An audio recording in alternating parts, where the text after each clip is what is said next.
DNA টেস্টে প্রমাণ হয়ে গেল যে 11 বছরের বাচ্চা মেয়েটার পেটে যে বাবুটা আছে সেটা হচ্ছে তার নানার। হ্যাঁ, হুজুরের লাইভে এসে যে কথাগুলো বলছে সেটাই সত্য হইল। দেখেন, আমাদের বাংলাদেশে আপনারা বিশ্বাস করেন না করেন, আমাদের বাংলাদেশে একটা জিনিস প্রচলন আছে যে হুজুররা একটু লুচ্চা টাইপেরই হয়।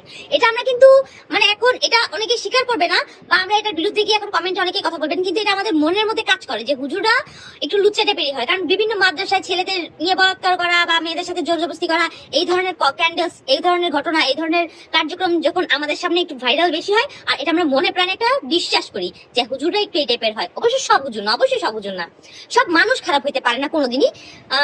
নর্মাল মানুষের মধ্যেও কিছু কিছু মানুষ যেমন অসভ্য জানোয়ার, হুজুরদের মধ্যেও এমনটা আছে। এখন এই জিনিসটাকে, এই যে একটা সিস্টেম, এই যে একটা মনোভ্রান্তি, এই যে একটা মনের চিন্তা ভাবনা, এই জিনিসটাকে কাজে লাগাইছে এই মেয়েটার নানি, নানা এবং মা বাবা। এটা আমার একটা ধারণা, আর এই ধারণাটাই সত্য, এটা আমি বিশ্বাস করি।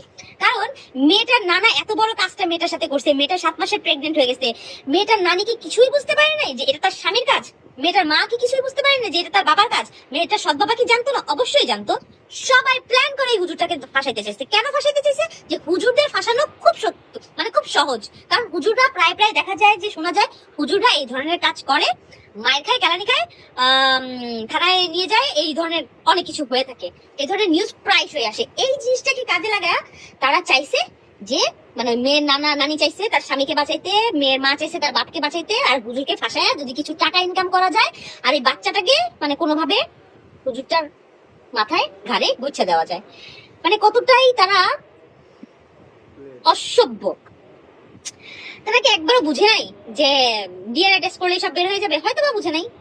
না বুঝলে তার ওই ধরনের শিক্ষা থাকলে তো এত বড় একটা ঘটনার সাথে বিনা দোষী করার জন্য হুজুরকে জড়াইতো না। দেখেন, মেয়েটার ফ্যামিলি কিন্তু ব্রোকেন ফ্যামিলি। মেয়েটা ছোটবেলা থেকে এই ধরনের কার্যকলাপ দেখেই বড় হয়েছে। সে ছোটবেলা থেকে দেখছে তার বাপ আরেকটা মহিলার সাথে সংসার করতেছে, তার মা একটা পুরুষের সাথে সংসার করতেছে, সে কতক্ষণ নানা নানির কাছে, কতক্ষণ সৎ বাবার কাছে থাকছে। সে অনেক স্ট্রাগলের মধ্যে দিয়ে বড় হয়েছে। তাকে যা শিখাই দিছে সে তো ছোট বাচ্চা, সে এইটাই একদম মুখস্থ বিদ্যা ডক্টরের কাছে গিয়ে বলছে।